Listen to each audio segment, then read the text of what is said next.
ఇందాక ఎంతమంది ఉన్నారో ఇప్పుడు ఎంతమంది ఉన్నారో చూడండి.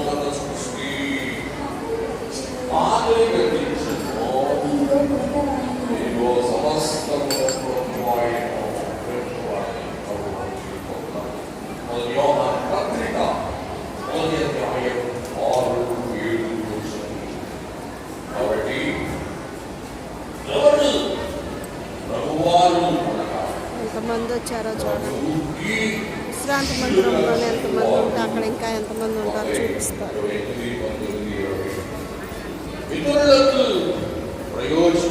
ఉద్యోగులు వస్తూ ఉంటారు, వెళ్ళే వాళ్ళు వెళ్తూ ఉంటారు.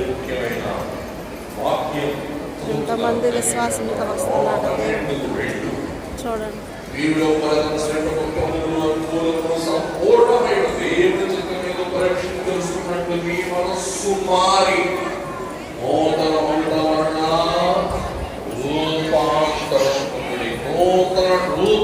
ధరించుడి అని ప్రభు తెలియజేస్తున్నారు. మరొక వాక్యం వాక్యం యాకోబు పత్రిక 5వ అధ్యాయం 20వ వచనం దర్శిస్తున్నామండి.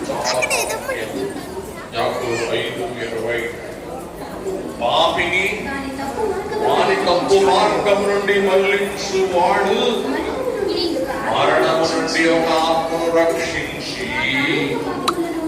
అనేక పాపములను కప్పివేయునని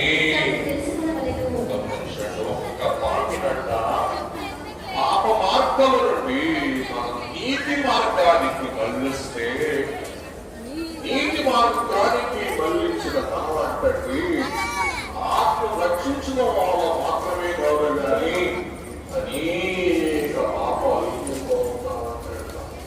తప్పివేసిన మహానుభావుల స్త్రీలుగా పురుషులుగా ఉంటారని దేవుని వాక్యం సెలవిస్తూ ఉన్నది.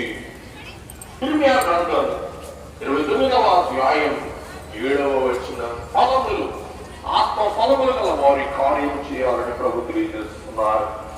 నేను మిమ్మను జరగలిపోయిన పట్టణం యొక్క క్షేమము కోరి దాని కొరకు యెహోవాను ప్రార్థన చెయ్యుడి. దాని క్షేమము మీ క్షేమమునకు కారణము. కాబట్టి మనం ఊరి కోసం, మన వీరి కోసం, మన మొత్తం స్థలము కోసం మనం ప్రార్థన చేస్తే గమనించండి, దాని